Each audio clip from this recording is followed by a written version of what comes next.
I think I like Jacob. 55. 55? I like Jacob. Okay, that's cool. I'm sorry. Let's listen to what hers is, and we'll go back to yours. Can you remind us, Dejanay, this is so long, I have a chance to write it. Okay, it's in the middle of the page, on page 55. Okay. It says, it was a cold-blooded lie that God had lovingly made the world and set out the sun and the moon as lights to the land below. The brothers had fought, then one of the races was saved, and the other cursed. Yet he, the old shaper, might make it true by the sweetness of his heart, his cunning trickery. That is, yes. So she's talking about, thank you so much for listening. So she's talking about, like, the cold-bloodedness of the shaper's lie. It goes back to religion, but that might be a better one to start with than Tyler and Shaniqua's, because that might lead into Tyler and Shaniqua's. But you like Jacob's?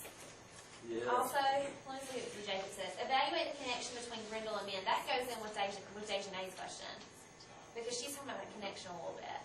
Can you read yours? And then maybe we can start. You want me to read what I got out of the book? Yeah. It's on page 36, like right in the middle of the page. Okay. It says, except, of course, that they talked in something akin to my language, which meant that we were incredibly related. In the next sentence, it says I was sickened. Oh, yeah, and I kind of led you astray, because that sickened was also by what they did, not only by the fact that they share a language when we were talking earlier. But yeah, let's start with their two questions, guys. Like putting Jacob's quote together with Dejanay's quote. Share what you think about that, and then that should help us lead into Tyler. I'm not picking them because I think they're better. I think what we'll say about them will, I think what we'll say with their questions will lead into yours. We have a lot of good questions today. All right, so tell me who has some thoughts on. Let's try to speak twice. Let's try each person to speak twice if you can. All right, you can do it. More than twice is good. Sarah, you have something to say, don't you? I think that her quote is probably an example of the Christianity influence along with the paganism. Okay, how much? Because it's talking about how it's talking about how it's like, I know, like, what's in my head, I just can't say it. That's because math is distracting. Like, all right, try again. So Christian influence with the. Okay, what page number again are we on, Jacob? It's 36. Yeah. 55. It's 55. 55 is Dejanay. So you need two hands. So Dejanay is 55, and Jacob is 36. 36. All right. It says how God has lovingly created the world and how the brothers had fought, which is talking about Cain and Abel. Okay. But it talks about how it's nothing but trickery, which will be the paganism, how it's just a lie. Because the paganism doesn't believe in God and how God is not capitalizing this. Oh, interesting, Sarah. All right, so she says that God lovingly created the world and that she knows that the brothers are Cain and Abel, which we had talked about in Beowulf. We talked a little bit about this. And I'm trying to write this and talk at the same time so we don't forget. But she said the pagan influence is that it's a lie. Okay? What's everybody else think? Hold up, Mom, right? Okay.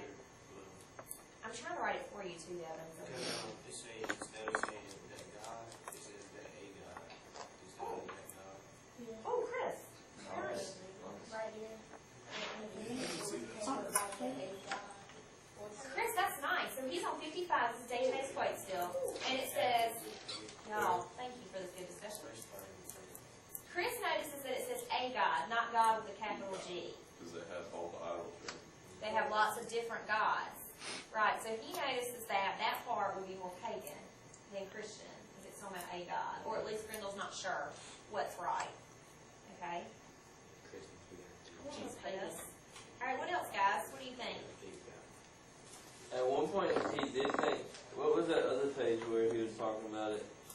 And he said that he did believe him and he didn't. You know?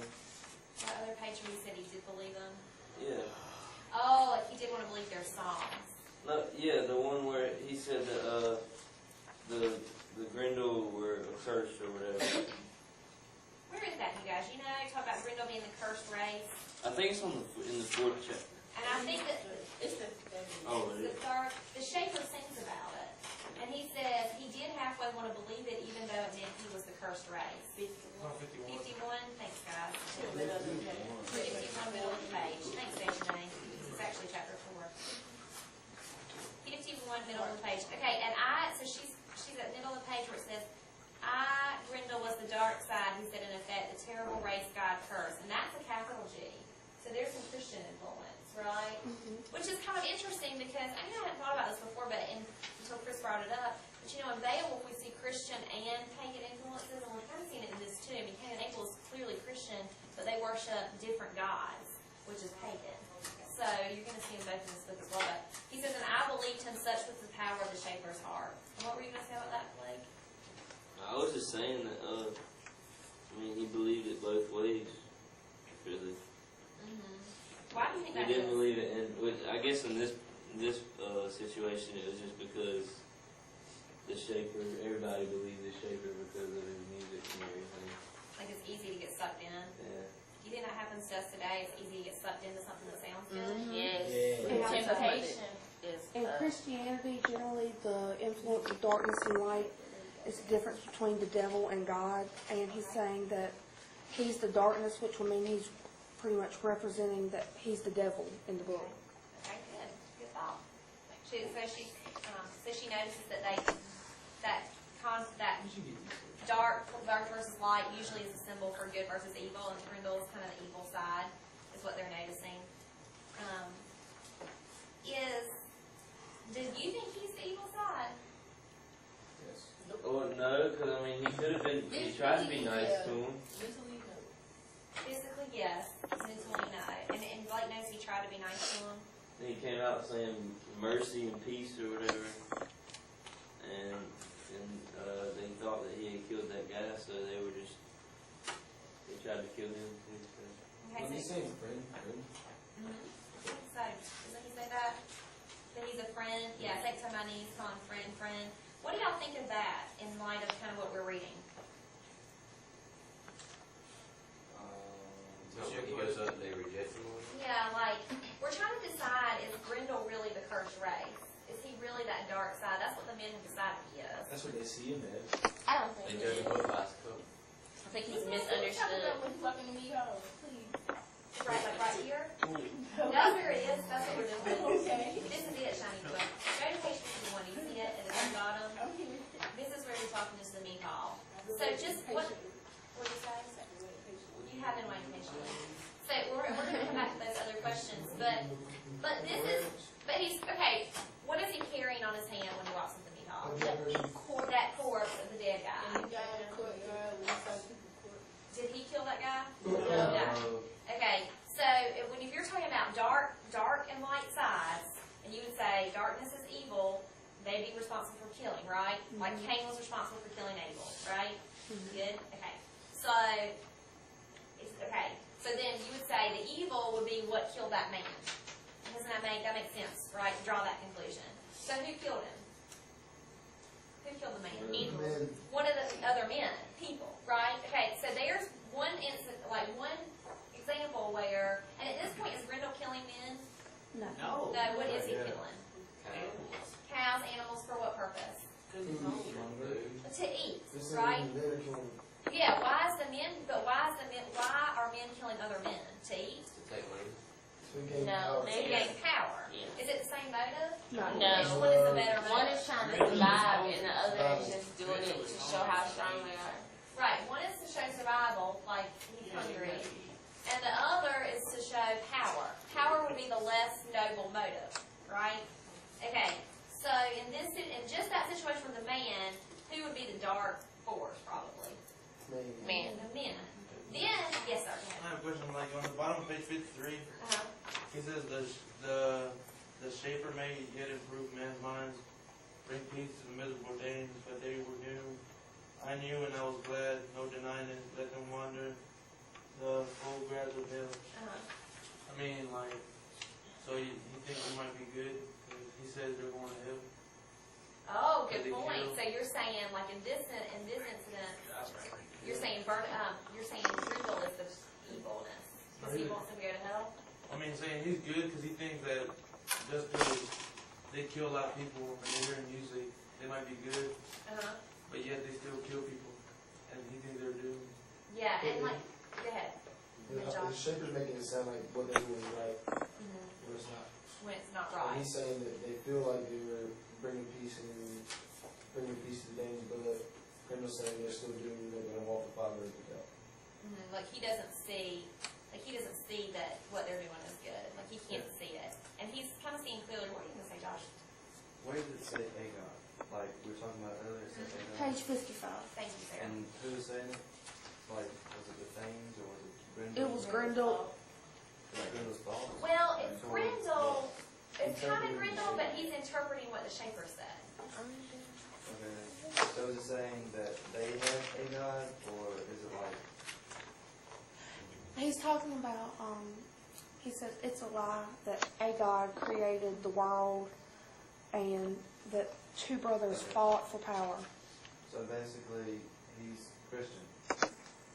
I mean, Because he's talking about God the whole time. it and goes he's back talking to, about going to hell, and then he's talking about how a God create or whatever he said is a lie.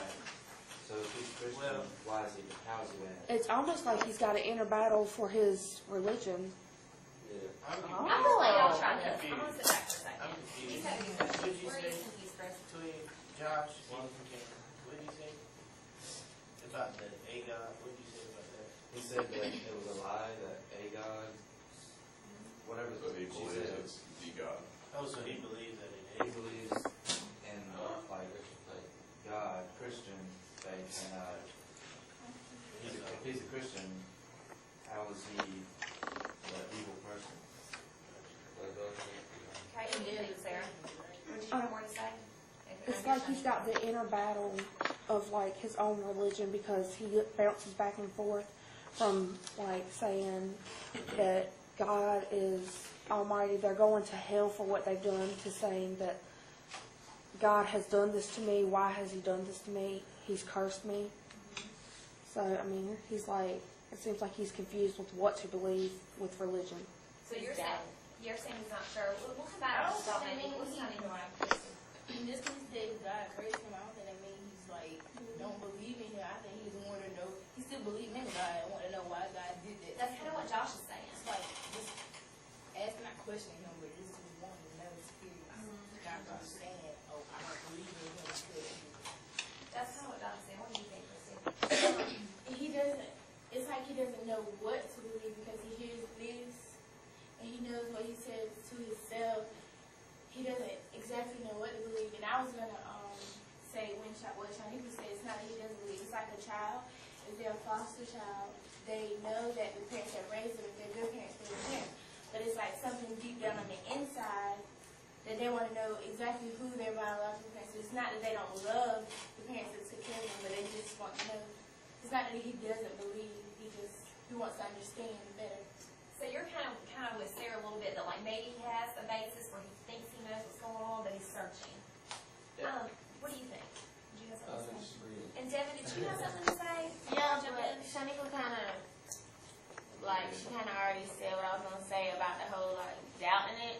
Like, there are some people who, like, let's say you in a car accident or something, and, like, you lose your arm or something. People going to be like, God, why did you do this to me, or why did you take this from me? Like, if you lose a family member, they'll be like, well, it wasn't their time to go. Why did you take this from me? Like, God only knows when it's their time to go. So, of course, he's going to doubt and stuff, but that don't mean he's, like, not believing in God. I think he believes in God.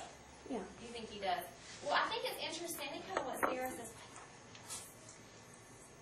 I think what's kind of interesting here is that when because Sarah was saying like he wasn't sure, and on 55 it is kind of interesting, like what Chris was saying too, where it says, "And God had lovingly made the world and the sun and the moon, blah blah blah." And he does say a God, but then like the story is clearly the Christian God, because the Christian God is the one who lovingly made the world. And then it said that brothers fought and that one of the races was saved and the other cursed. That's all the Christian God, but he doesn't capitalize it. like Josh is kind of saying, it's kind of, I mean, he is interpreting the Shaper story, so it might be the Thames viewpoint